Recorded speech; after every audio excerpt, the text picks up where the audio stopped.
Selamat malam teman-teman, masih di channel Dunia Filsafat. Malam ini kita akan merefleksikan mengenai perjalanan hidup manusia. Karena setiap yang kita alami tentu saja ada suka dan duka.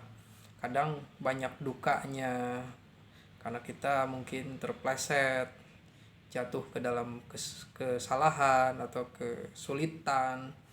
Lalu setelah itu apa yang harus kita lakukan? Tentu saja jawaban yang datar itu ya kita mencari cara menyelesaikan setiap persoalan itu. Lalu ketika kita berada di titik yang nadir, kita tidak punya kuasa atau punya daya, lalu apa yang harus kita lakukan?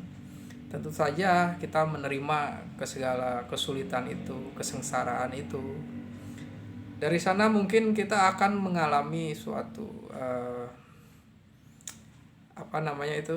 kondisi yang tidak menyenangkan, psikologis kita jatuh, kita mungkin merasa malas, kita sedih, dan tentu saja itu yang kita alami. Kita mengalami putus asa. Lalu setelah semua itu apa yang harus kita lakukan? Bahkan pengetahuan yang ada di dalam diri kita seolah tidak menyelamatkan oleh kita, tidak bisa membuat kita tenang gitu. Dan seharusnya suatu ilmu yang harusnya ilmu itu sesuatu yang bersifat eksistensial, itu harus membuat kita menjadi kuat, harusnya membuat diri kita menjadi bisa menemukan makna. Dan tentu saja ini berproses untuk kembali kepada pemahaman seperti itu. Apa yang di dalam kepala kita, mau itu ilmu seni, ilmu sosial, ilmu agama, ilmu filsafat, itu bermakna nggak buat kita gitu, sehingga kita merasa punya arti dalam hidup ini gitu.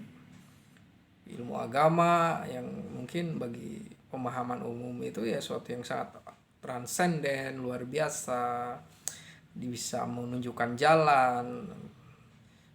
Pada sisi tertentu menjadi suatu permasalahan juga. Lalu ilmu sains yang sangat luar biasa itu membantu kita nggak untuk memahami diri kita atau menyelesaikan persoalan hidup kita.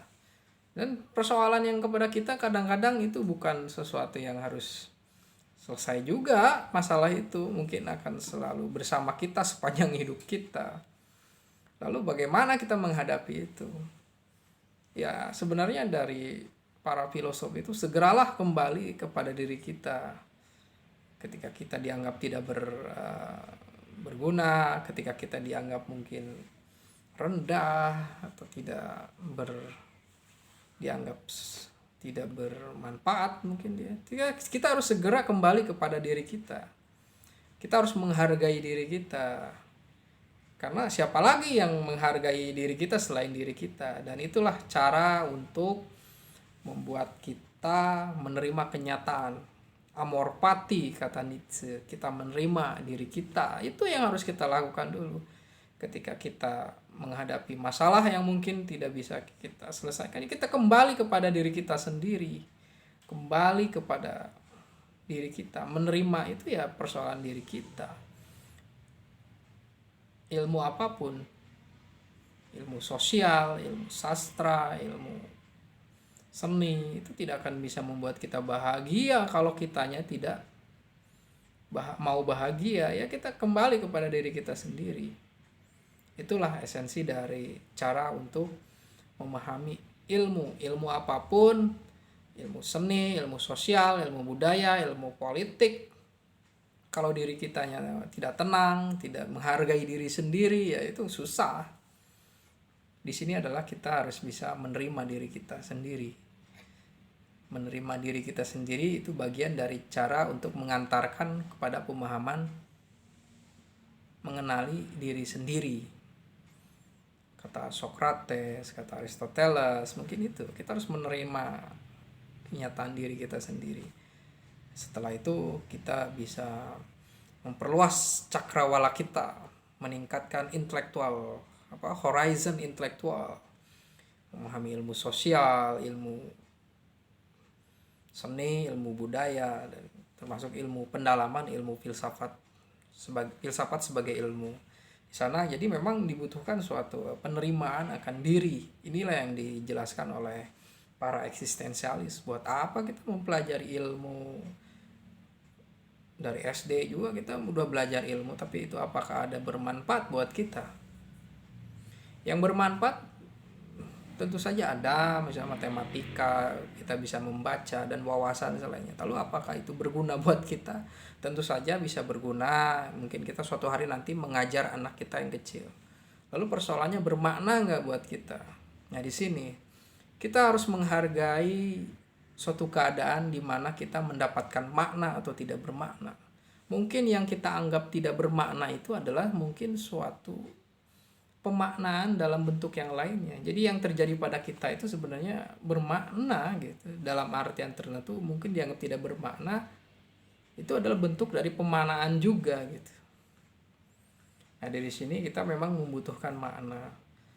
Dan tentu saja kita membutuhkan pertolongan juga ketika kita tidak bisa menghadapi persoalan hidup ini. Jadi ilmu agama mungkin memberi inspirasi terhadap kehidupan kita. Dia memberikan suatu perluasan cakrawala, bukan hanya horizontal saja, tapi menjadi suatu yang vertikal. Jadi disinilah agama mengambil suatu peran, menumbuhkan suatu semangat, menumbuhkan belas kasih. Kan ilmu sains mana ada belas kasihnya? Ilmu seni ya juga nggak ada untuk belas kasih, mungkin ya itu hanya untuk ekspresi kesenangan, kebahagiaan. Lalu ilmu humaniora ya di sana kita memahami tentang pemahaman pengertian tentang kontrak sosial, kesalehan sosial. Itu juga awalnya harus perlu ada sentuhan agama atau ajaran inspirasi agama tentang kasih sayang, tentang Rahman Rahim, ya seperti itulah. Mungkin di sinilah kita harus memahami bahwa sudut pandang apapun, rumusan pengetahuan apapun diberikan kepada manusia yang sedang kacau balau, ya tidak akan ada maknanya. Makanya seseorang yang bisa mendapatkan suatu pengetahuan itu ya dia harus tenang, dia harus hening, pikirannya itu harus tenang, dan dia harus menerima. Pemahaman tentang fenomenologi itu menunda segala asumsi itu ya mungkin diekspresikan dengan tenang, menerima pendapat orang lain, berusaha untuk mencermati. Itu sesuatu yang keadaan atau kondisi yang bisa memudahkan kita hadirnya suatu pengetahuan baru.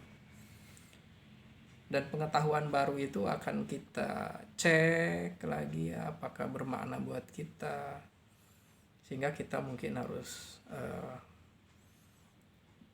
bisa bahagia dengan keadaan kita. Ketika kita berada di dalam suatu keadaan yang sangat rendah, sana yang harus kita selamatkan pemikiran kita, harus tenang gitu, dan berusaha untuk mencari solusi terhadap persoalan itu. Atau mungkin kita hidup dengan permasalahan itu, seperti dinyatakan oleh Lacan.